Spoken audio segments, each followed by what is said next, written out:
back. It's a very special pleasure for me to introduce Professor Sanjay Reddy, who has been a friend, a colleague, a mentor, and generally an all-round guru for me. Professor Reddy now teaches also at Columbia University, for that at Harvard. Now he teaches at the New School in New York. He's also a 9-net grantee, the Institute of New Economic Thinking, and has done a lot of work, published extensively, on particular issues of poverty measurement and inequality and so forth. Teaches, but also teaches macroeconomics at the New School, so he wears many hats. And has many dimensions to him, as you will soon discover. So it's a really great pleasure to welcome him. Thank you, Sanjay. Thank you, Dr. Prasad. As always, you've inverted what one should say. I think I should have said that you're a mentor, but thank you very much. Very glad to be here indeed. Grateful for the invitation to the Advanced Graduate Workshop. What I propose is that I won't speak, or I'll try not to speak for very long, so that we can have more of an open discussion later on in the hour, since I think we have perhaps had enough of that, and also because the nature of the issues that I want to raise, I think, will benefit more from discussion if it's possible. I thought it better not to shower you with technicalities of sign pattern, eigenvalues, or the like, in order that we could raise some broader issues.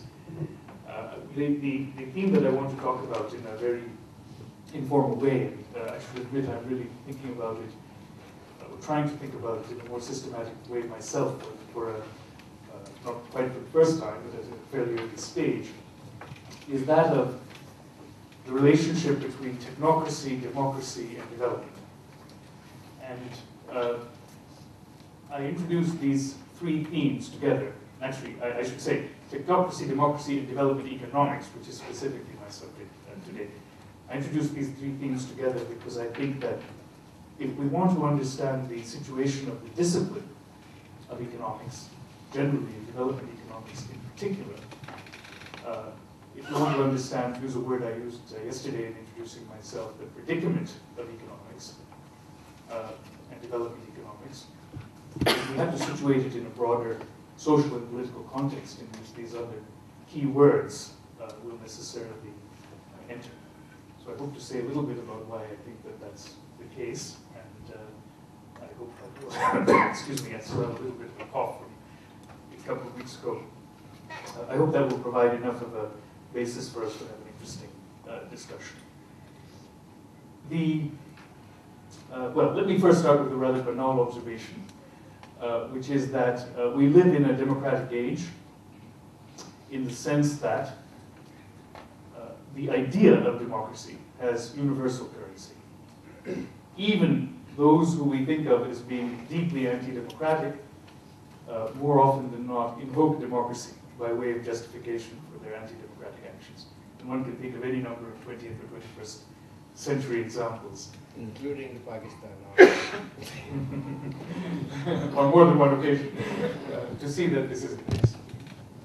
So the idea of democracy is victorious, but the victory which it has achieved is perhaps a hollow one, because the fact is that democracy is around the world an incomplete project, to say the least, and perhaps more often than not, an idea which is hypocritically invoked, and indeed even in the allegedly mature democracies where, which were once posited as models, it is not, I think, unreasonable to suggest that democracy is in various respects in crisis.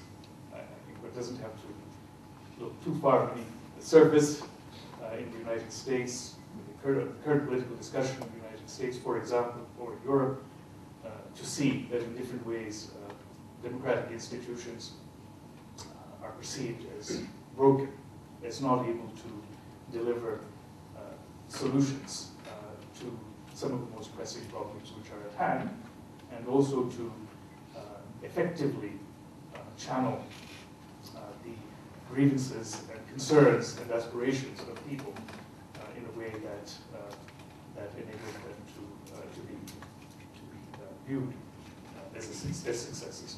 And I have to have in mind here not only a criterion of consequential efficacy, how well they do in addressing certain problems. Some problems never get solved; they only get partially addressed. But not only how well they do in addressing certain problems, but also how well they do on what one might consider to be intrinsic criteria of democratic legitimacy, the extent to which they serve to provide a vehicle for to make effective the citizenship, the equal citizenship of all persons in society. So that's a first, rather obvious statement that I think we should keep in mind. The second is that we live in an age of experts. What do I mean by this? What I have in mind is that more than ever, knowledge is specialized. It's broken up, some might even say vulcanized, into fragments, perhaps even very, very small fragments. And you are well aware, as young students and researchers, that it is an impossibility, a sheer impossibility, to establish intellectual command over the entirety of even what is supposed to be nominally one's own field, if one views that field too broadly. And that's one of the reasons that people increasingly view the field that they belong to more and more narrowly. And they belong as well to, sociologically speaking, what one might call or what some have called, Andrew Abbott has called, the system of professions, in which the professions are designated in accordance with these, with the allocation of this expertise to different compartments. And moreover, institutional legitimacy, approbation, provision of jobs, resources, all travel on channels which are defined by these criteria, by and large they travel. There are some exceptions. People who think more totalistically and holistically still manage to do something in the world, but I think that one could make a strong argument that the first or most important fact in characterizing sociologically, the contemporary production of knowledge is this fact. And not only the production, but the, as it were, consumption of knowledge. And this has very serious implications. Max Weber, in one of his famous diatribes, attacked those whom he called professor prophets in the German universities of the time, that he was himself, in fact, a professor prophet. So perhaps he would make special exceptions, but he didn't talk about that. He had very much in mind to attack the other professor prophets, whom he thought declaimed on all the issues of the day without contributing to the production of new knowledge. And he argued that the division of labor in intellectual life was the best vehicle for the production of new knowledge and additional knowledge, and for the development of of knowledge itself. And I think in some broad sense, Max Weber was right. If one, as all of you know, if one wants to find out about something specialized, for example, let me just pick something out of a hat. I promise you I didn't think of this before this moment. The condition of agricultural laborers in Jharkhand, one can probably do a Google search. One of you, or a number of you have computers, you can probably do a Google search right now on Google Scholar and find 5 or 10 or 20 papers, and indeed you could go become much more specialized than that. Jharkhand being a state in India, for those of you who are not from India. So there's no doubt about the efficacy of the machine of knowledge production. In this respect, I think Weber was right. But what he did not emphasize enough, or did not perhaps even recognize, was that along with knowledge production comes knowledge destruction, or at least the creation of obstacles to the development of knowledge of other kinds. And in particular, the sorts of bridging knowledge or more holistic knowledge, which are necessary to make sense of the sheer volume of detailed information which is continually being generated with more and more refined and allegedly more and more sophisticated methods, is something which this institutional and intellectual modality of the detailed division of labor does not always adequately support, to say the least. I won't say that it never supports it, I would say that it doesn't always adequately support it. And that has in turn implications for our ability to address and solve, actually I don't like that term as I said, to address adequately the very important and pressing problems which we face collectively in the world, many of which have at their very heart interconnections, the problem of interconnection between diverse phenomena and factors. One can think of climate change as a grand example. Have I lost the microphone? One can think of climate change as a grand example, but there are of course many other problems of this kind in the current since this is being recorded for posterity, I don't know why. I think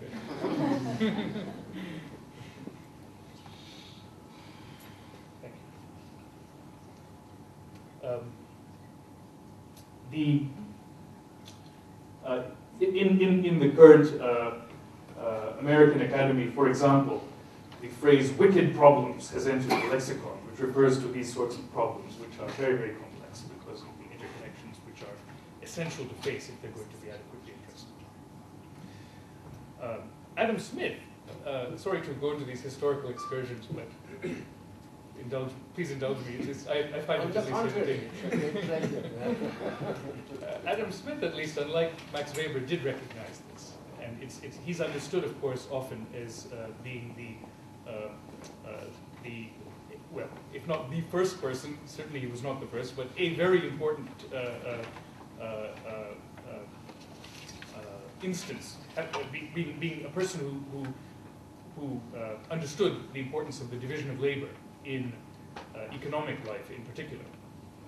Indeed, the opening pages of The Wealth of Nations, as you know, are about that, about the importance of the division of labor in what Adam Smith called improvement, which is to say the economic progress of societies. But it is less known that in The Wealth of Nations, he also has a very pointed and clear discussion later on in the book of the dangers of the division of labor in other ways. So, for example, he talks about the way in which the highly detailed division of labor, while it will make for efficiencies of various kinds, and also the possibility, as he notes, that those who are engaged in this detailed division of labor will produce innovations because they will know best how to improve upon the tiny little thing that they are doing. On the other hand, he sees that causing people to do only one tiny little thing is likely to make them into what he calls, using a highly technical term, idiots. I think he calls them actually dullards and idiots. Though the exact words we'll have to check. So he at least recognized this. That's by the by. So we have these two major themes. That we live in a democratic age in the sense that the idea of democracy is all important. We live in an age of expertise in the sense that knowledge is produced through expertise. But I think one can, of a highly specialized, detailed kind.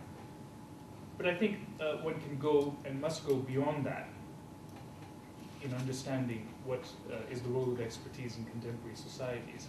And in doing that, one has to put these two terms together, or put these two ideas together.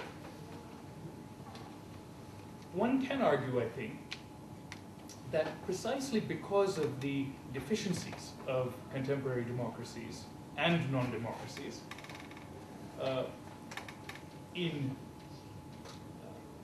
providing sufficient methods for collective problem solving,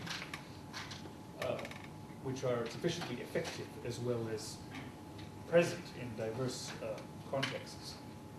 There is a heavy reliance on experts to formulate policies, plans, programs, and indeed to execute them. And so much so that some sociologists have talked about expertocracy as another idea of the kind of political regime which exists in many societies. Now, of course, there are countries such as Singapore, which positively embrace the idea of expertocracy, even as they also engage in their invocations of democracy. And there are other countries in which it is something of an embarrassment that experts play the role that they do in governance and not simply in the formulation of knowledge and the provision of understanding. Yesterday, Joe Stiglitz, in his talk, referred. Why don't we just do away with this? Yes. Referred a number of times to what he called analytical knowledge. I think that it's undeniable that in any complex modern society, whether developing or developed, there is an essential role, an unavoidable role for analytical knowledge.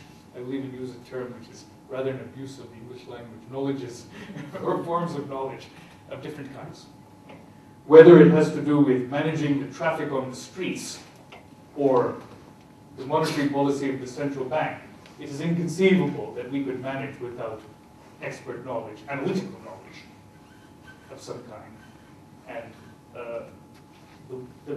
the many ways which we have discovered to take note of complex evidence and information and distill it in different ways and to reason about it would be integral to any problem of any approach to problem solving in any kind of society if that were to be moderately successful argument. So I want to make that distinction between a role for expertise and expertocracy. Not every society which provides a role for expertise has to become or be an expertocracy. Let me now introduce my third key word, which is that of development. And development economics, which is really what I want to talk about. I can't avoid talking a bit about development and talking about development economics, but both of these. And I want us together to ask the question, where does development economics stand in the relationship between democracy and expertise, but also in the relationship between democracy and expertocracy? And I would like us to think a bit about the historical process by which development economics has emerged as a discipline and what kind of questions it asks and how it answers them. But I would also like us to think about how, what development as a set of concerns demands from the knowledge which serves it, of which development economics, development studies generally, is a very crucial part.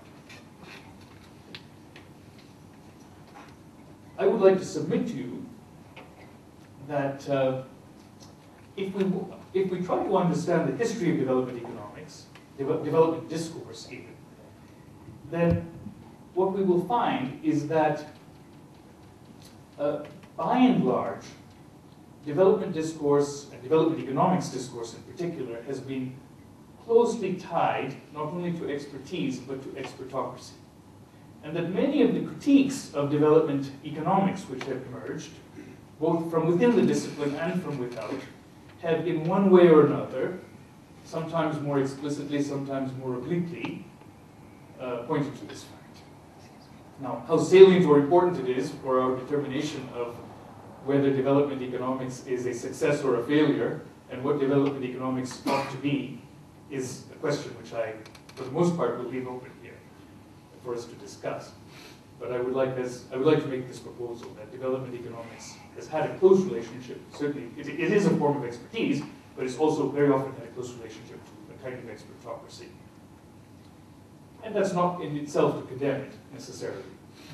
Might be, but not necessarily. We'll have to do some additional work before we condemn it. Let me, if you'll indulge me further, engage in a potted history of development economics at the risk of doing extreme violence to the subject. As I mentioned, Adam Smith did have a concept of development, which he called improvement. And indeed, the early part of the Wealth of Nations focuses very much on the historical, what we would call today, development of the British economy. And Adam Smith's field of reference was vast, of course. It's not only concerned with English or British economy, he was concerned with a much broader canvas than that, but he did give some importance to, of course, let me not forget Adam Smith was a Scot, but to the economy of the British Isles. So there is some considerable treatment of the long durée, the long history of accumulation and transformation, which we would today call development. But is Adam Smith offering an expertise? It's not particularly obvious in those historical chapters that he's offering an expertise, it seems to me. Where it becomes perhaps a little bit clearer when he discusses issues of contemporary politics and policy. For example, in his discussions of commercial policy, trade policy, what should be the tariffs and quotas which should be applied, if any, on which he has very particular views, or what should be the attitude of the state toward market power, what we would today call oligopoly, and what he called combinations. And there he has some detailed arguments to offer, mostly in a certain direction. Now, if one looks back at the earlier history of ideas about economics and asks, what did Aristotle, or for that matter, Chanakya have to offer by way of ideas about economic organization? I think that what one sees is that to the extent they had detailed ideas about economic organization, they were very much connected with statecraft. And of course, Adam Smith, crucially, wanted to make a distinction, and here he was very critical of the mercantilists who preceded him. He wanted to make a distinction between the coffers of the state and the wealth of the nation. It's very important that the book is called The Wealth of Nations, because wealth, in Smith's view, it really is concerned with the well-being of the population. And Smith very explicitly articulates this. There's that famous description of the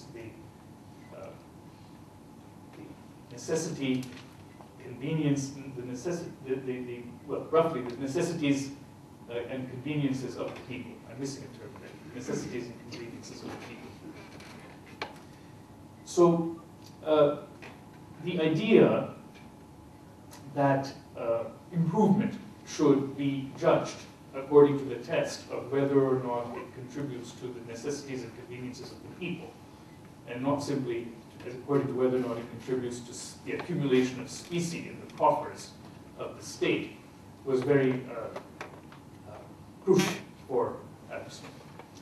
Chris Bailey, the distinguished historian, has done some very interesting work on Indian responses to the East India Company and to the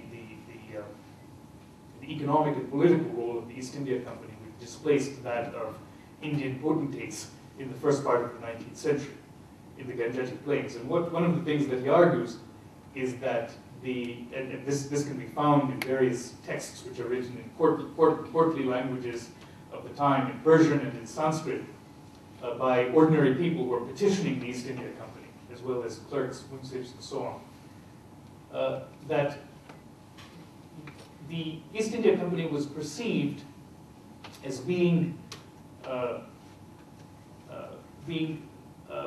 as failing in the duties of good governance, as we would call it today, for the reason that the East India Company was not upholding one side of what was broadly perceived in the population corresponding to indigenous ideas as a two-sided compact of good governance, in which the people would agree to be taxed, for instance, and to experience various exactions, in return for which they would expect to not be taxed too heavily, and moreover, and crucially, to be provided certain kinds of supports in certain periods of hardship. For instance, when crop failure were to take place, for the taxes to be limited, or for the state to open its granaries to the people, and so forth. And the traditional ideas of good governance, Ram Raja, for instance, which is an idea which is often invoked in these documents, the idea of the kingship of Ram, which is a very traditional idea in this, that enters into popular discourse, involves the notion that this is what a good ruler will do, and the East India Company didn't do that. So what did the East India Company do? The East India Company was a commercial enterprise. In fact, today, in I think the Deccan Chronicle, if you read that newspaper in the morning, if you received it, there's a very interesting article about how a British officer who had become the owner of Lal Bagh, which is a major garden in Bangalore, attempted to hand over the garden to the British East India Company as a gift in the late 1830s. And the East India Company accepted the gift and then 3 months later returned it, offering the, Akbar, you'll appreciate this, the very delicate ground that the garden was so valuable that it would be a great hardship for the giver to give it up. Of course, what they really meant is that the upkeep of the garden would be too expensive for the British East India Company and the benefits would be too few. And as the article explains in today's newspaper, the East India Company's policy at the time was that all gardens in British India should be judged by the standard of whether or not they contributed commercially to the company through providing saplings and providing a way to introduce new plants and species and to test their viability and so forth. To act as nurseries, effectively. Now, that was broadly speaking the policy of these British East India Company in the first half of the 19th century till what the East India Company called the mutiny, or what Indians call also grandiose, somewhat grandiosely perhaps, the First War of Indian Independence, but in 1867. So you have broadly speaking, a policy of commercial exploitation. And let me ask now the question, you might be asking why I've gone on this further excursion. What was the role of development economics in this? And I think that the answer is that one answer one could provide is that development economics was born in this period.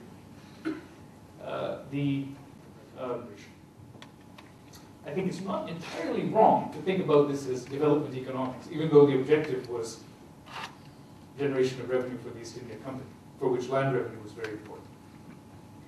Now, what happens in the second period, when the British Crown takes over from the East India Company after 1867? 57, excuse me. I meant to say that, I don't know why I said that. You know, 1867 is the year of Canadian Confederation. Easy to get those two events and not enough coffee in the morning. 1857. So what happens in the second period is, of course, a little bit more controversial among economic historians, I would say, in particular. But you have I think, well, there are 2 points of view, but broadly speaking, but and there's dispute about the question of to what extent the British Empire engaged in investments which were aimed at general upliftment of the population. But I think it would not be entirely wrong to argue that the mode shifted from one of narrow commercial exploitation to what one might call broader commercial exploitation, with the broader commercial exploitation being of kind that that aimed to generate an economic relationship between the colony and the metropolis, the colonizing power, which would be, in broad terms, of benefit to the colonizing power, while not aiming explicitly or directly to enrich any one party. So we have a shift from generating land revenue, for example, as a primary objective, to enter directly into the coffers of the East India Company, to a regime of tariffs, as Indian economists have famously and extensively pointed out, which was arranged in such a way as to further the interests of cloth manufacturers in Manchester, arguably at the expense of indigenous manufacturers, proto-manufacturers in India, and indigenous industry in India, and handlooms industry. So, is there development economics here? Whatever the fact of the matter about this, I've given a particular view. Is there development economics here in this period?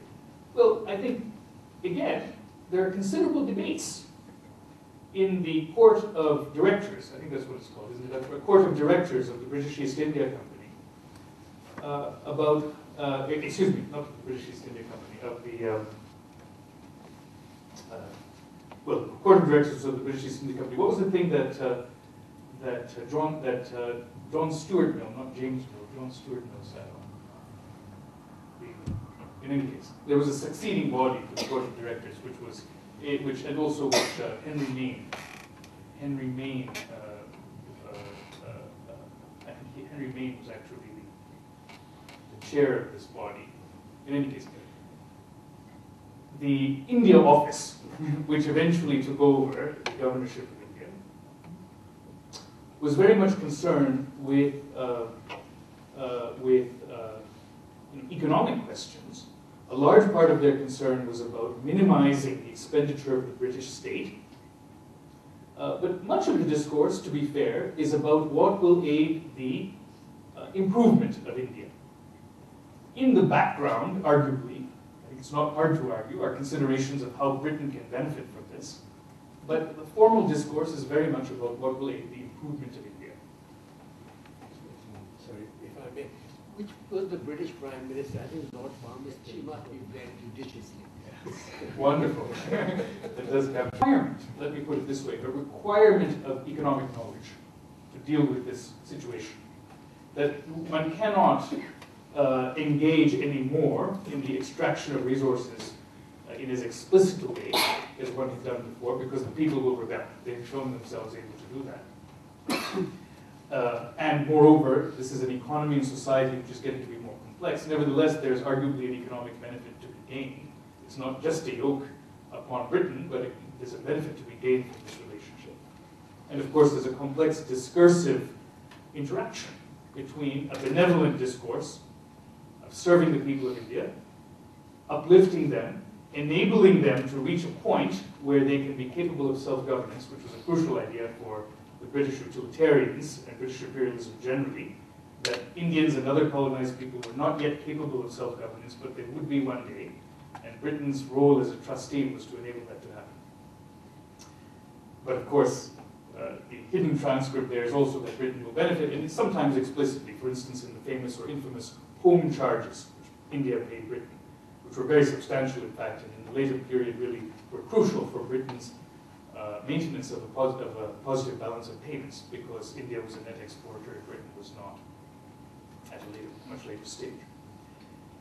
So, and not only India, of course, other colonies also played a role in this respect.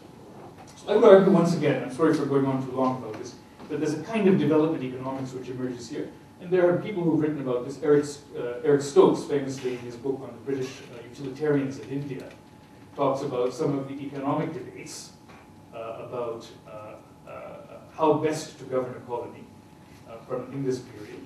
And Srinivasa Angarajan as well has a couple of excellent books on this issue. So there is an emergence of a kind of development economics in the sense that while invoking considerations which are to some extent common to the colonies in the metropolis, it also recognizes various aspects of the colonies which are very particular to it. And speaks a language of benevolent upliftment while arguably not being only about that. Now, let me fast forward to a much later phase. The eve of decolonization. Arthur Lewis, the great development economist, first began his practice as a development economist as a consultant for the Colonial Office. He wrote a number of papers about the administration of the colonies, and his famous book on planning, economic planning, was actually written for the Fabian Society in Britain. It was a book written for Britain, but it was based on the work that he'd done, or at least informed by the work he'd done for the Colonial Office. So already you have, even before decolonization has begun, a recognition that something different is now required. And the ideas of planning, of course, which were made prestigious in part through the Soviet experience, and the perceived success of Soviet industrialization, but also embraced by many others, enter general discourse. And there comes to be a kind of fusing, and I think Arthur Lewis's example is interesting in this way, a fusing of colonial administrative discourse on improvement and this new thing, which is to do with planning and planned development. And I don't have to tell you very much about what follows. What happens in the 1950s, of course, is that development from the mid-1940s to the early 1960s, development economics comes into its own as a subject, concerned with structural transformation, as well as economic growth and development. And I would say that, broadly speaking, it has two sides to it. There is a highly technical side, and that is represented by the sort of people who did optimal control theory, used optimal control theory to understand to try to identify the optimal pattern of investments that a state should engage in order to grow as rapidly as possible. Sukhomoy Chakravarti, for example, the famous Indian development economist and planner who did his PhD under Jan Tinbergen on exactly that topic. As we know now, through some interesting historical investigation, in fact, adopting the mathematics of quote-unquote rocket science. So when they say it's not rocket science, actually it is. In the case of 1950s growth theory and development economics, it's actually rocket science, in the sense that, you know, Pontryagin and so on, the particular embellishments they did of 19th century mathematics of 19th century Hamiltonian mechanics for use in the 1950s and 60s were very much driven by the question of how to arrange the optimal trajectory of a rocket while spending as little fuel as possible in order to get to a particular place, which is called a terminal optimal control problem, which the economists then adopted. So there's all that, right? And that enjoys enormous prestige in this period. And there's a huge expenditure of resources on the part of the newly independent countries, or soon-to-be independent countries, as well as the countries which are supporting them nominally in their development path. On these ideas. And on the other side, you have, let's say, the pragmatist structuralists. And one who's much more on the institutional side, who I will give an example of, might be Albert Hirschman, who didn't have very much truck with the mathematical optimization view of development economics, arguably because he didn't know that much mathematics, but also because he also saw through it, in his case, I think, and had a much more pragmatic understanding of what ought to be done, and developed a whole repertoire of alternative concepts for that. But in both cases, they were interested in providing intellectual resources for decision-making at the high level. And there was a common understanding across the world in the mixed economies which were emerging after decolonization that this was needed, that there had to be decisions taken at the high level by governments in planning commissions or the like. There needed to be 5-year plans. Those would be informed in turn by these forms of knowledge. Knowledges. I was once upbraided for using that term, a distinguished economic historian, so now I take a special delight in using it. Knowledges. So these different knowledges or forms of knowledge were in some ways both aiming to inform the state in high-level decision-making. And so much of the discourse in this period, through the early 70s, I think, whether it's on issues of shadow pricing, order prices, etc., whatever it is, tariffs, can be viewed in this lens. So there is absolutely a need for an analytical frame. There are real questions to be solved. What should this be an open or closed, or an open economy or a relatively closed one? And if more closed than open, then in what way exactly? To what extent open? these are questions which have to be answered. There was a pragmatic imperative. But it's also true that highly specialized knowledge developed, and the economists emerged as development economists in particular as a class which had, to some extent, their own institutional interest here, both in serving the state and in reproducing themselves and their claims to prestige and resources. Okay. Now, broadly speaking, you know what has happened. Joe Stiglitz described yesterday, kind of product history as well. The period of import substituting industrialization comes into crisis in a number of countries.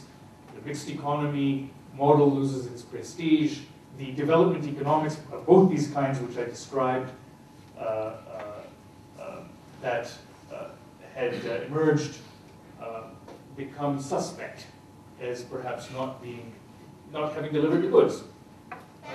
The countries in question are not necessarily experiencing high levels of growth, or they are, but in a fashion which is more like maldevelopment than development. Brazil being an example, where you have very uneven and unequal forms of development, geographically speaking, in terms of income inequalities, and so on. Parenthetically, there's a fantastic article by Ashwini Seth, some of you will know from the Institute of Social Studies at The Hague, on Joan Robinson, the famous British left-wing economist, and her relationship to India.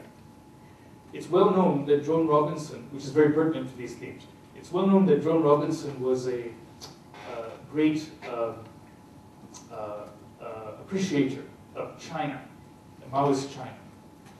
And she's often thought of as having romanticized Maoist China. It's not so well known that she had a rather dim view of post-independence India, though she had many Indian students and she visited India very often. And the reason for that contrast is very interesting. Apparently, she thought of the Indian planners and development economists as being much too technocratic, not just technical, technocratic, and the whole Indian development plan as being much too technocratic or expertocratic. I'll use those terms equivalently, in the sense that the planners were glamorized by the optimal control problems that they were trying to solve and so on, and they were not thinking very hard about the needs of the people and the relationship between the economic and social reality of the country and the high-level plan. And they were also not factoring in the role of politics. Because all this high-level discourse, and here I'm mentioning a very important point I should have mentioned earlier, is, well, one of the things it does is to remove all of the questions of resource allocation and policy from that of politics. As if one could make a decision subject to political constraints without thinking about how politics would in turn influence the impact that that decision would have, or the extent to which it could be executed, and in what way, successfully or not.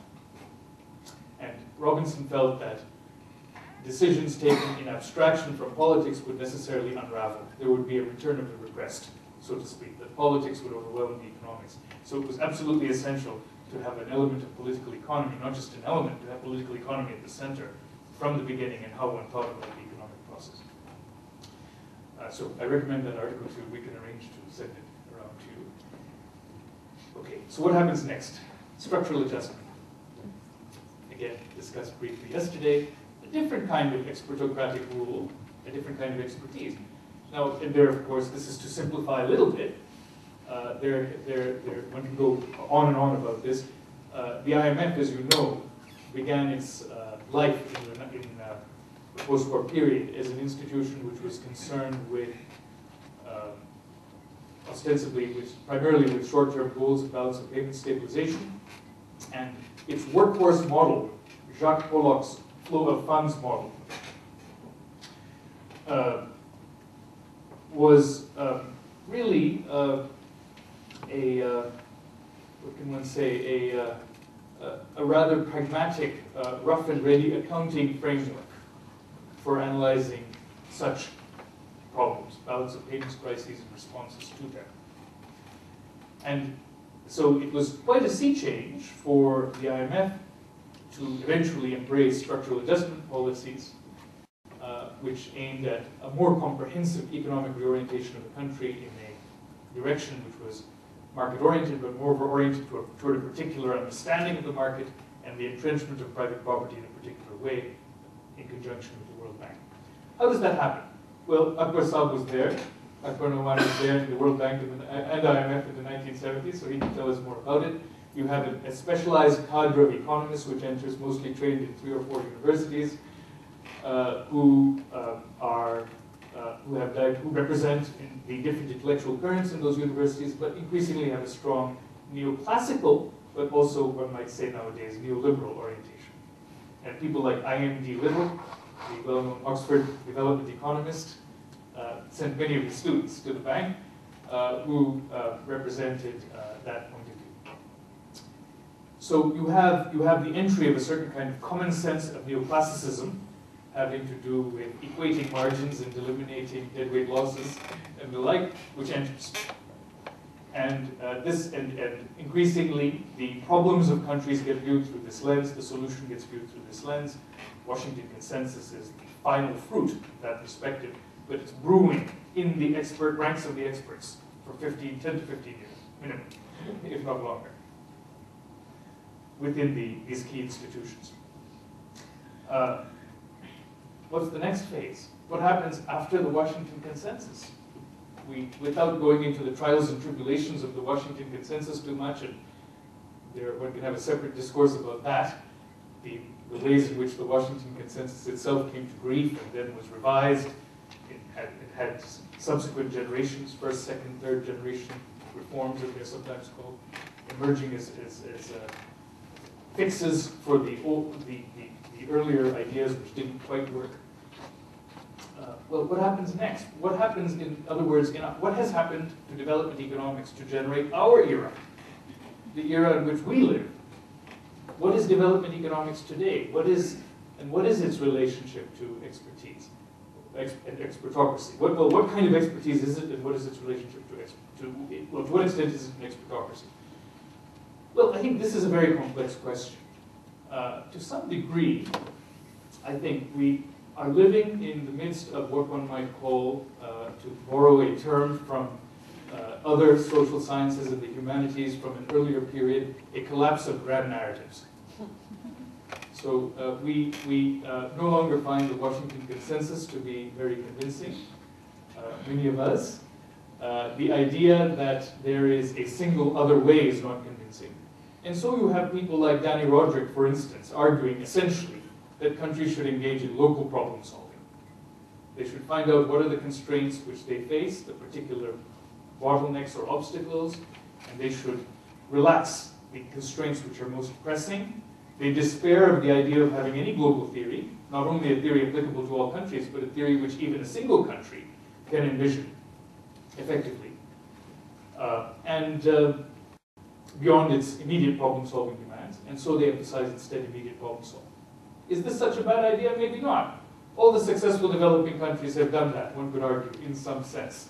Whether it's Park Chung-hee's government in Korea in the early 1960s, finding rough and ready ways to increase exports, not because they had any grand theory of how exports would contribute to economic growth, but because they were desperate to overcome their balance of payments, their dependence for balance of payments support on the United States, to be more self-sufficient country that could solve its national security problem vis-a-vis the North.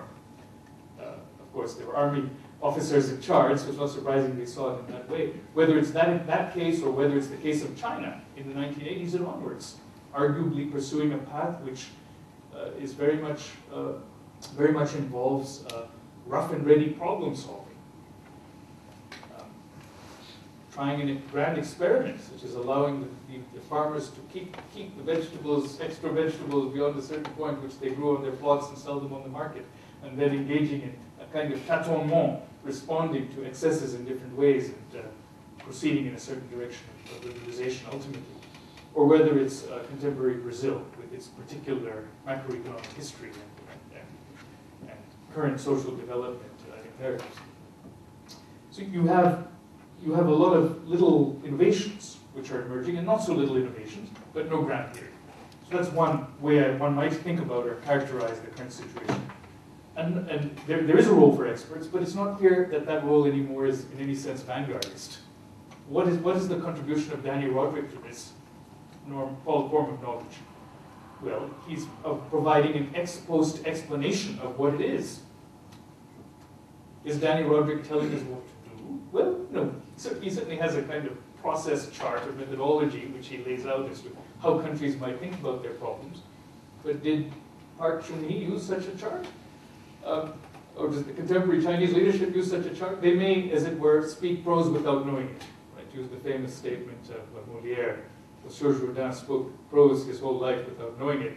So similarly, they're engaging in selective problem solving, pragmatic problem solving on a local basis without knowing what they're doing. Now, what about the microeconomic side, as it were, of development economics? Well, here we have the randomizers, randomistas, as I think they themselves have called themselves. Certainly they have been called that, as the dominant current. And what do the randomizers say or do? And why do they say or do what they do? Say or do? Well, they too represent the collapse of the grand narratives very explicitly. They despair of having any solution to the bigger questions. And moreover, they assert that no solution to the bigger questions is necessary. It suffices that they promise, provide answers to certain local questions, which will, however, be sufficient to change the world. Okay, so there's an idea of a kind of Archimedean point through which one can generate a much larger transformation, even though this is a seemingly very small intervention which will be selected or recommended. Or a series of such seemingly small interventions. What I might call, following a term in Western classical music, a pianissimo. Very, very small things accumulating to something.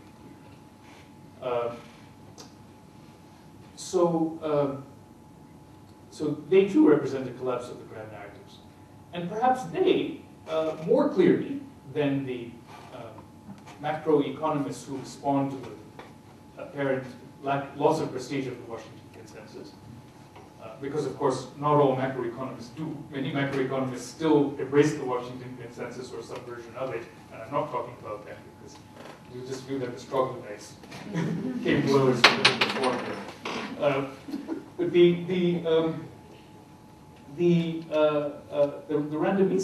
randomizers, perhaps represent most clearly the inheritors of the mantle of expertise and slash expertocracy, because I think they very much want to be expertocrats and not just experts. In that, their promise, their aspiration and their promise is to use a certain kind of ostensibly sophisticated technical problem-solving apparatus in order to reveal what is not otherwise revealed, to identify the impact coefficient with which one particular policy lever influences one particular outcome. And of course, they have in mind coefficient is, if it's positive or negative, will convey information about what also would pertain elsewhere. So if we do a randomized trial in Udaipur in India and find that having 2 school teachers rather than 1 in the classroom has a certain magnitude of impact on school performance, then we can generalize that to Ghana or to Brazil. And in this idea of external validity, as it's called, is, I would say, a certain scientistic notion. I borrow the concept of scientism from Hayek, we don't always like to quote, but sometimes we do. The image of scientificity as opposed to the reality of scientificity, because there are innumerable reasons that that might not be true. But if you think that society operates in a mechanical way, so that there's a mechanical relationship between lever, a word they use, and the outcome, then you might think that the same mechanism could be applied in diverse ways, in diverse places. Excuse me. Yes, I'm going to end very soon, but please go ahead. Yeah, if you have a question. Yes. So I agree that it seems that the field is really moving towards like development RCT by RCT. Yes. But if you take, for example, Duflo and Banerjee's recent book, they clearly set themselves apart in the introduction chapter, saying, look, you've got this kind of grand discussion going on in development, kind of Bill Eastley versus Jeff Sachs. Yes. And we kind of provide a different way of looking at it. Oh, it's okay, I'll talk about it. Don't you think Bill Eastley versus Jeff Sachs is one of these big things? No, I think that, thank you for the question, but I think that that's an example of a pseudo-debate. What is the idea of framing the big questions in development as a debate between Bill Easterly and Jeff Sachs is, in my view, absurd. I mean, Bill Easterly and Jeff Sachs are as far away as the two ends of this pen from one, or this marker from one point of view. So there are innumerable questions to be asked, which neither Bill Easterly nor Jeff Sachs ask. And the debate which they had was basically on the question of the role of aid and governmental actions, which might be aid financed. This is a very narrow question. In fact, I view Jeff Sachs as an example of somebody who has what I would call a Washington consensus plus position. In that he questions not a single thing in the Washington consensus, he merely adds to it. The idea that some countries can't take advantage of the Washington consensus yet because they're caught in poverty traps, and for those we offer insecticide-dipped bed nets. So once the bed nets do their work, then the Washington consensus policies will. And that's the difference between Easterly and Sachs. And it's actually, I must say, I'm sorry to say this, but it's an intellectual scandal. Now I can't discount it externally. Intellectual scandal that in that book there's not a single citation of any work of any economist, development economist of the earlier period, any economist actually. You would think from that book that all economics worth reading had been published in the QJE and JPE from 1996 onward.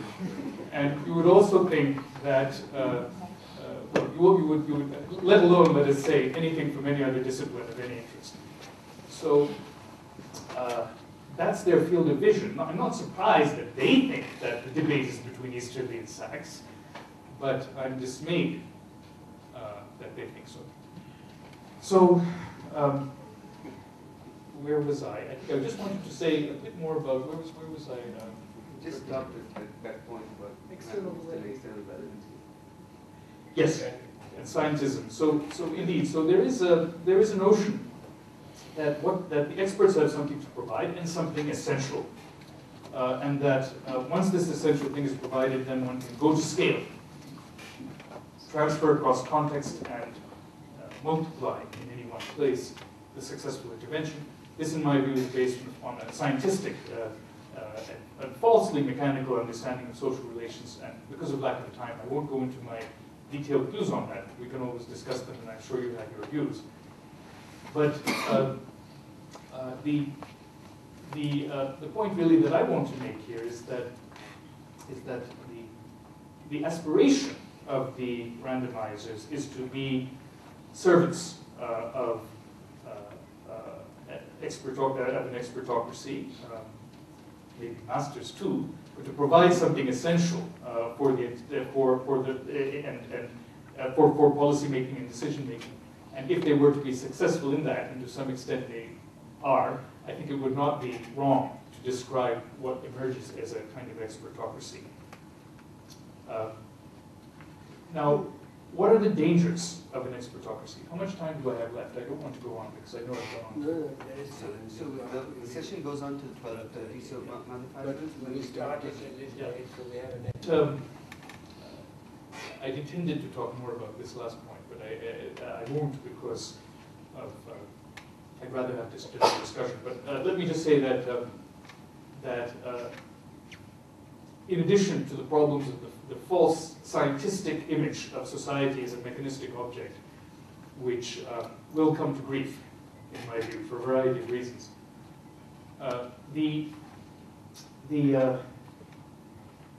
other issue, which is crucial, there are many issues one could bring in, but the other issue I would like to mention, which is crucial, is that this type of expertocratic imagination of society sidesteps most of the important problems of development.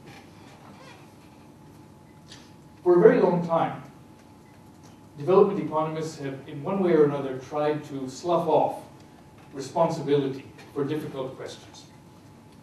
To take one example, the idea that development only expands people's choices. Something that Arthur Lewis, by the way, mentions early on in his book on the theory of economic growth, later on taken up by Mahbub Haq and Amartya Sen, and the human development approach. Now, viewed as a normative ideal, that development is that thing which expands people's choices, there is no conceptual problem. But viewed as an empirical description, that development in any one time and place expands people's choices, there are immediate problems. Because it's self-evident that even where development expands people's choices in certain important ways, it does not do so in every way. And there are obvious reasons for this, whether it's the fact that electricity generation or building of ports and roads may require displacing people, generating an enormous distress and political reaction, as we see in India and other countries, or whether it is the fact that there are questions as to how to organize that which is shared, res publica, the things we share in common, which is the very essence of politics, what Aristotle understood to be the reason that we are political animals. We share things in common. Whether, and recently, today, this morning, my daughter is here, 2.5-year-old daughter. She knows parks by the term swings and slides, because in New York she's used to swings and slides in parks. And my mother took her to a nearby park, but there were no swings and slides. It's a very tiny little park, the kind you find in many Bangalore neighborhoods, where you could walk in an oval and not much else. Not even allowed to walk on the grass. So you can walk on the pavement around the grass in an oval.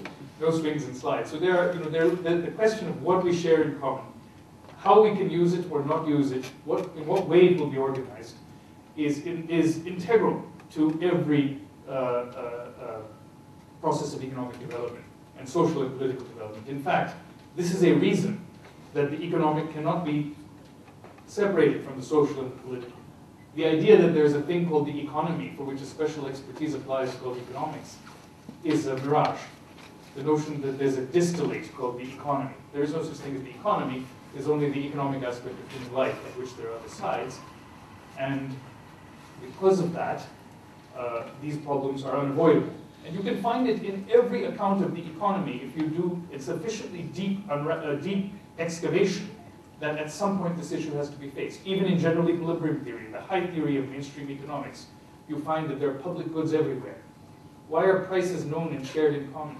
How is it that all the firms have access to a common technology? These and other questions inevitably bring us to the fact that there are things shared. There's a res publica. And that doesn't emerge automatically. It's produced in some way, and it's shaped by our collective actions. So I think at the heart of development is this problem, and there are losses as well as gains in development. Arjun and I, in our work on India, have found that when Indian growth takes place, typically some quantiles of the population get worse off, and sometimes for fairly long periods of time. It's only very sustained process of economic growth that results in upliftment of all of the quantiles. So even the basic idea of economists that growth leads to Pareto improvements, to everyone being better off, is falsified. In practice, growth and development leads to, in the short run at least, and even in the intermediate run, to costs as well as to benefits for individuals. And moreover, there are things we share in common about which we must make decisions, such as, shall there be swings and slides, and shall we tax people in order to put them in place? So I think that the development economists have sidestepped many of the issues, arguing that it's the business of the politicians to deal with that. They make the resource allocation decisions. Or it's the business of the sociologists to deal with that. Business of the political scientists to determine what is a good method of decision-making. In fact, the empirical process of development inextricably intertwines these different questions. And this is the reason, and here I will end, that democracy is unavoidable. Better mechanisms of democratic decision-making to deal with the things we have in common, the res publica, as well as the broader question of how we will distribute resources, of course, private resources among ourselves, which is also shaped by collective decisions in various ways. And the fact that we live in a democratic age, to return to where I began, an age in which democratic values, the value of common consent, is the only value, political value, which we accept, broadly accept, means that any other way of addressing these problems will be illegitimate, perceived as illegitimate. especially where there are substantial gains and losses entailed, as there are in the rapid growth process happening in many countries. And indeed, the not so rapid growth process happening in other countries, where there are civil wars over what little there is, for example. There can only be, from the point of view of legitimacy, but also I would argue from the point of view of efficacy, one way to address these problems, which is to vitalize democratic institutions and to make them more real, more pertinent, more consequentially effective, which means going beyond abstract layers of representative democracy to other more meaningful forms of democratic decision-making.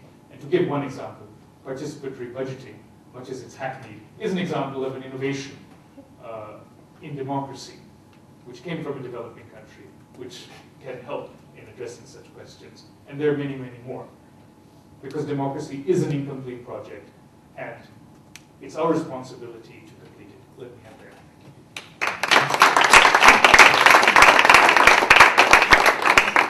Thank you, Sanjay. Fascinating talk and very thought-provoking. I hope it's provoked people to ask some questions.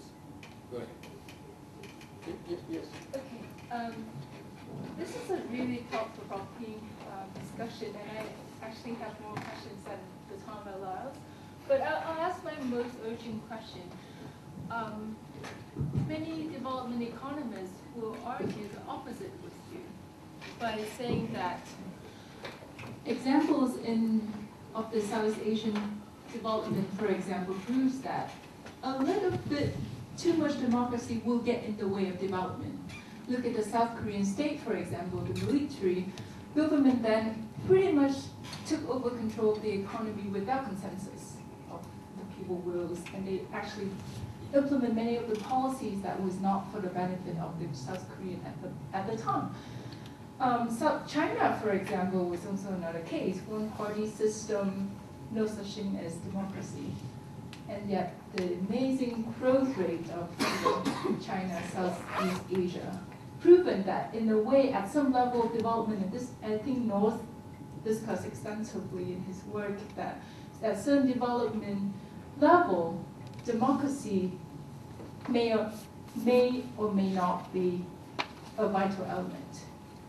How would you take on this, given the historical experience that we've seen?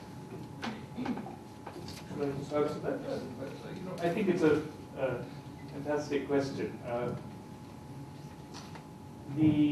It's the obvious question also. It's the question that everyone does ask about democracy development. And as you may know, until recently, there were very few very high growth economies, if any, arguably none, which were also democracies, depending on definitions and thresholds. And now that's begun to change, in part because of India's recent experience of being, I think you could say, not only a large but high growth economy until quite recently, and a democracy, unusual political scientist definition of that term.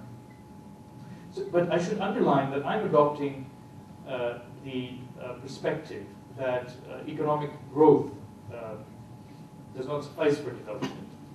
So I agree with the broader point of view of Smith and of Sen that one should ask the question of how the necessities and conveniences of the people as a whole are shaped by the process of growth and development. But not stop there. As Sen would insist, one should also ask the question of how free are the lives of people in various respects. And my point was not, my ending point was not so much, and I should provide a clarification here, which is important, that democracy is the only system that can provide the goods with respect to consequential efficacy. I'm not claiming that. It's pretty clear that Lee Kuan Yew provided the goods, no doubt about that, and even in terms of the general well-being of the people on many, many indicators. The point is that democracy is the only system which can command legitimacy and have a hope of doing that. So I'm taking a philosophical position here which gives moral weight to that legitimacy. Now, if you look at the current debate in Korea, and you may be aware of that, because you know Park Chung-hee's daughter has just been elected to the presidency of South Korea. One of the major issues which came up in the presidential campaign concerned her father's treatment of opposition figures And she apologized publicly. As you know, in South Korea, as in Japan, there are many layers of apology. So she didn't engage in the deepest form of apology that's possible, but she did engage in an apology, which is itself a very substantial action for a political figure in South Korea to have done. Perhaps it was a statement of regret, something between a statement of regret and an apology. But at any rate, there is a recognition that there was a high price paid, and perhaps too high a price. And this is why I think there's someone like Kim Dae-jung, who is an opponent of the Park Chung-hee regime, is a very important figure to consider, who argued that a more humanized form of development was possible even then. So the statements of necessity that a particular type of authoritarian governance provides a necessary condition for growth and development, I think are questionable. I think that we don't have enough evidence for that. It's true, we have data points. We have countries with, which experienced high economic growth and which were not democracies. But this does not establish necessity. Let me put this in an even more, let's say, open way. I think that what I'm asking for is that we wager a gamble that democracy can provide us both with the required legitimacy, certainly provides us with the required legitimacy, but also that it can provide us with consequential efficacy. But for that gamble to succeed, I think the existing repertoire of democratic institutions is insufficient.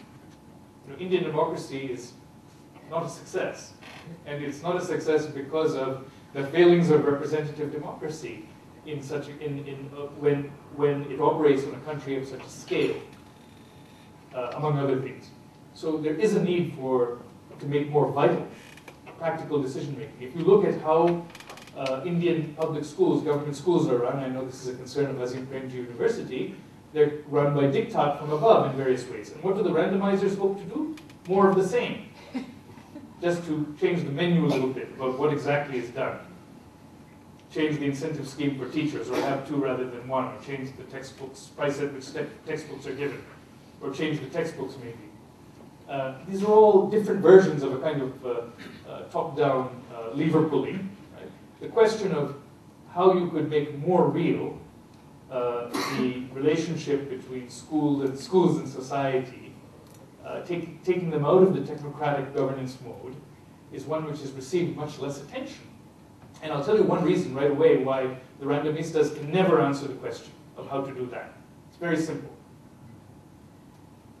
Real problems of decision-making are high-dimensional because there are many different things one can change potentially at once. Not only can the randomistas not address a high-dimensional question, they cannot even address a two-dimensional question. They can only ever address a one-dimensional question because they can only ever ask the question, what is the effect of one well-defined policy lever, quote-unquote, on one particular outcome, holding everything else constant. And that mode of question asking can never allow us to answer the big questions, even with respect to the small things. Sorry, I just have a follow-up question. Let's have other people and then. Yes, Jesse, and Marissa, Gabriela, and then Jonathan.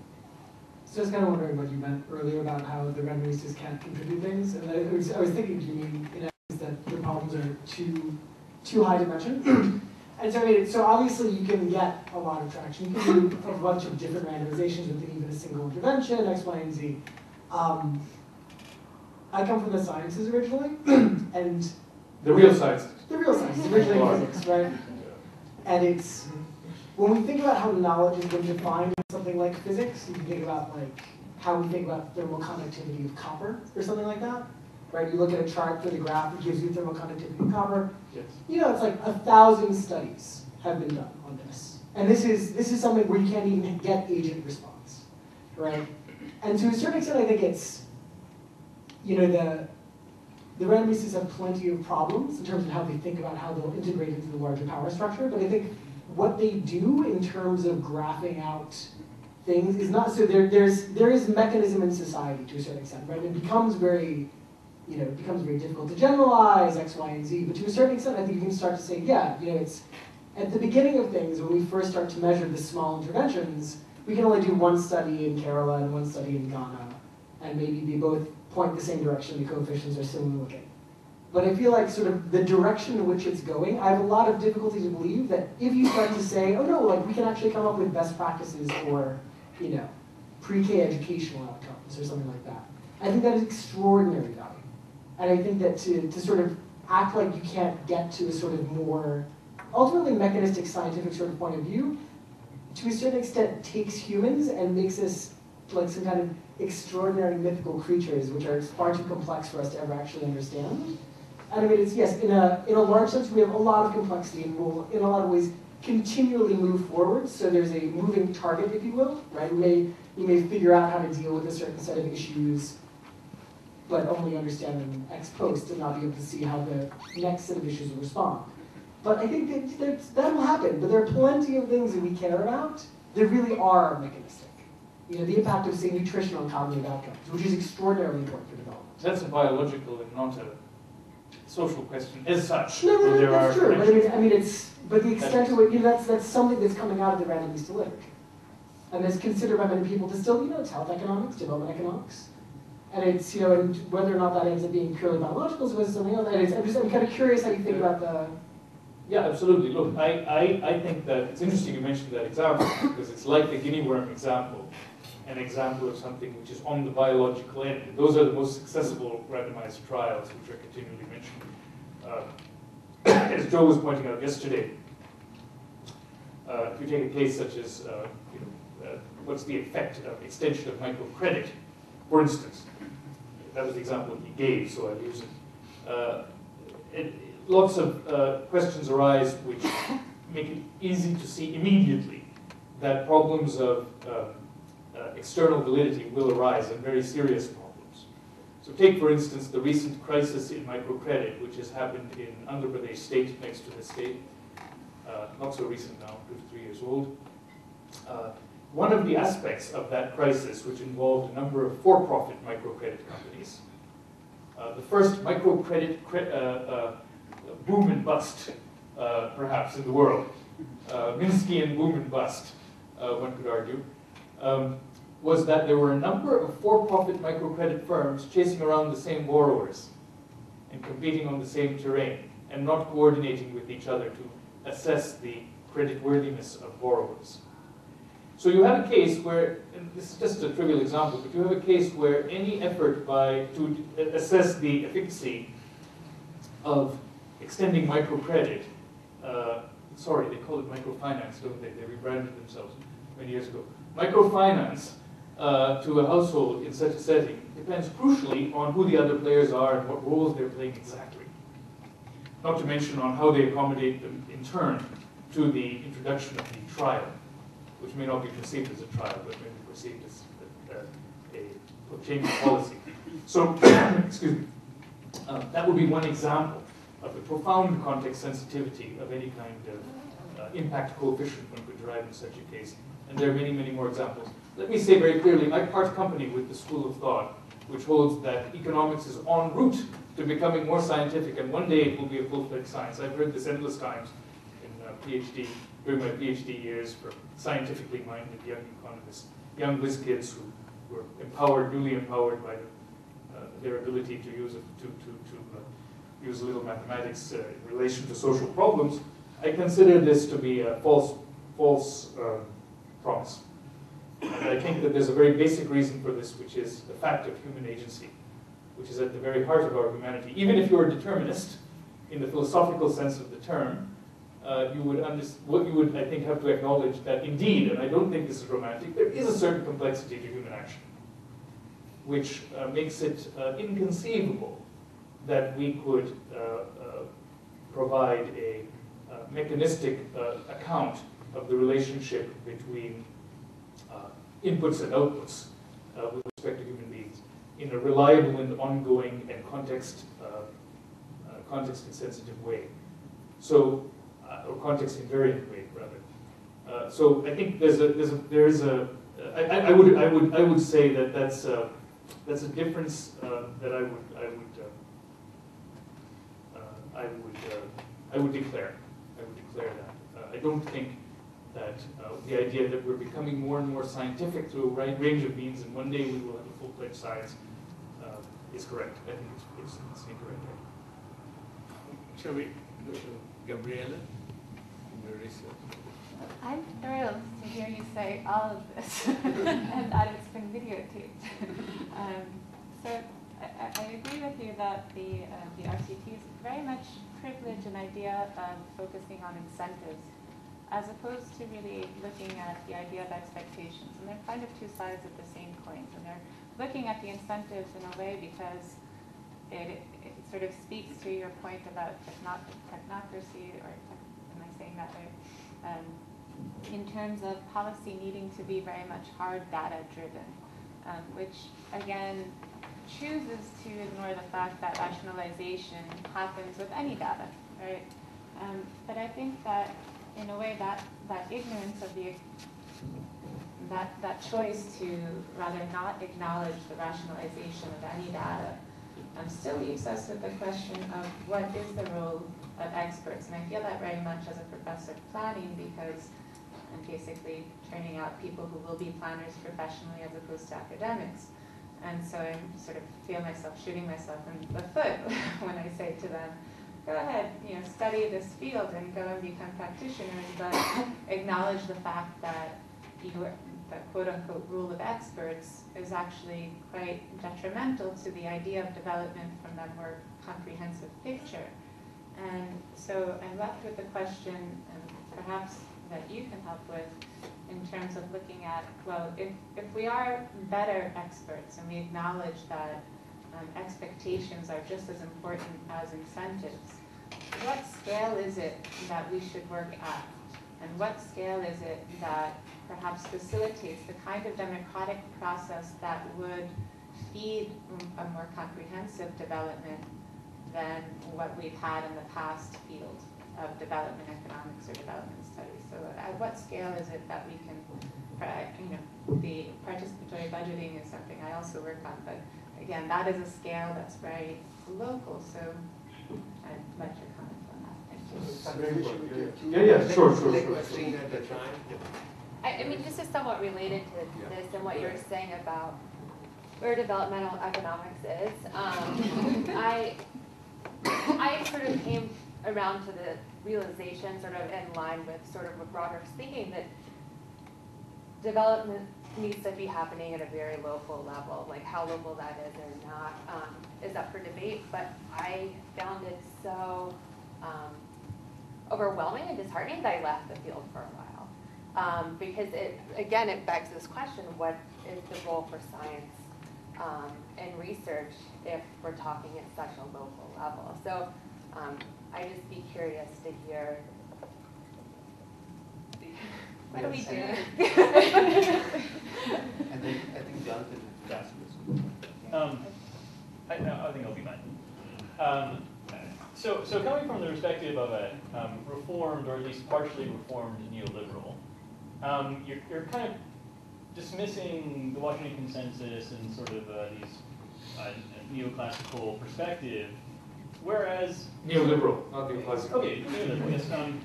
Whereas kind of the common narrative of the recent development in India and China and some other countries is actually they have been moving in a more market-oriented way, and that has been the primary cause of the high levels of growth. And I mean, I guess I'm asking what's wrong with that perspective? You kind of skated around and saying, no, consensus, that's completely bunk now. But is that actually so, or why? Okay, thank you. How much time? Let's take Take 5 your time. 10 minutes, and then we'll let's do the rest at lunch. Okay, is that okay? So this is the last answer? Yeah. Thank you. So these are excellent questions, all of them, and very sound ones, as were the others earlier. I think that, let me try to answer the first two questions in some sense together. I feel that if one takes seriously the idea of democratic development. I leave to one side the question of what development is and whether it's a bankrupt idea conceptually, about which now reams have been written as well. And I should add, there's a lot, there's a lot that is relevant there for what we're talking about here, but I'll use the word development, concept of development, in quotation marks, but without further qualification. If we're going to take seriously the idea of democratic and democratized development, then it has to be that processes of decision-making in development are democratized at every level. And I think that if one goes back to the early post-colonial era in India, or indeed in most other newly independent countries, whether it's in Ghana or anywhere else, first seek ye the political kingdom, Kwame Nkrumah said. First seek ye the political kingdom, and all else will follow. So whether or not, whichever of these countries it is, what one sees is an emphasis on democracy or political self-governance as being crucial, and not necessarily, and very often with an explicit understanding that must go beyond the highest level of national decision-making, must be multi-level. In India, it was certainly the case, with discourse on community development, Panchayat Raj being very crucial from the beginning. The trouble was that it was never made real, although it was or real enough, and the kind of the structures, colonial administrative structures, which were inherited in India and in many other countries, combined with whatever new structures were created by post-independence constitutional orders, to shape the processes of participation in democracy in ways which were which to a degree vitiated them. But it also reflected the fact that that many social changes necessary for democracy to become real had not taken place yet. So if you look at India in the 1950s, the social reality of India in the 1950s was totally different from the social reality of India today. In villages, for example, patron-client mobilization of votes was the crucial factor. So the notion that each individual voter could exercise some sort of private conception of what is desirable for that voter or for similarly situated people would have been completely unrealistic. So I think one needs a combination of relevant social transformations and political institutions to make a more democratic conception of development real. But one can at least try, given what one has. And I think the top-down structure of implementation of social services in India, which in many ways has become more top-down, not less so, is a sign of going the wrong way. If you talk to people who are experts on public finance in India, they'll tell you that not only the state governments, but local executing bodies everywhere in India are heavily reliant on central government funds. So, and moreover, they are mandated to do certain things by the central government, which take up almost all of the budget which they are given. So the scope for any kind of real decision making as to what one can do differently, what are local priorities and concerns, is very, very limited. So I think there are reasons why this has evolved, but it's also very clear that this is something which is at odds with the requirements of democratic development. Now, so that's one answer. It has to be at multiple levels simultaneously, and there are interactions interconnections between those levels, which have to be made more meaningful. And it is a gamble. I emphasize that. I don't have a mechanistic view of society. It is a gamble that such a thing can work. But I also have, and I think one should have, moral reasons for supporting such a path. On the question about, I'm sorry, Gabriela, just remind me, your question was about randomization and the small... The scales at which decisions could be best made, given the kind of democratic, I think you're answering that question. Yes. So, look, yes, indeed. Now, the randomizer's proposal is that it's sufficient to focus on their scale their level, let us say, of intervention, as long as one generalizes that sufficiently across space. And I think that this is badly wrong for a variety of reasons. Joe Stiglitz was, after the session yesterday, talking with us about one example of why this is wrong. There are other examples too. But one example is that, one reason why this might be wrong is that the impact coefficient of an isolated intervention might be very different when it involves going from one level of analysis. But then, of course, there are the interdependencies which exist between layers of decision making. So I feel that this is really the appeal of this approach is not only, as I've said, because of the collapse of the grand narrative, but also because there is a desire for simple answers, which can be rolled out. But there aren't simple answers. And if one tries to roll out simple answers, one may sometimes succeed and one may sometimes fail.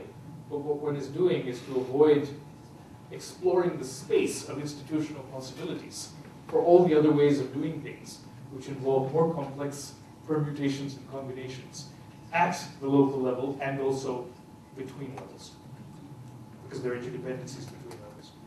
Jonathan, on what's wrong with the Washington Consensus, especially in light of recent market-oriented growth pattern in India and China and elsewhere? Well, I think there are real questions as to how to characterize what is happening in countries such as China, or even Brazil, where there are many macroeconomic policy choices which have been heterodox and some microeconomic interventions too. But I think that broadly speaking, the answer is that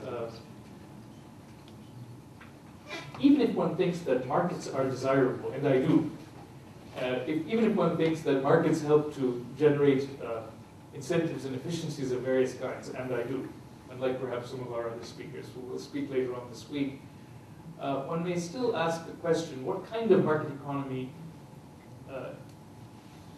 do we have and do we want to have?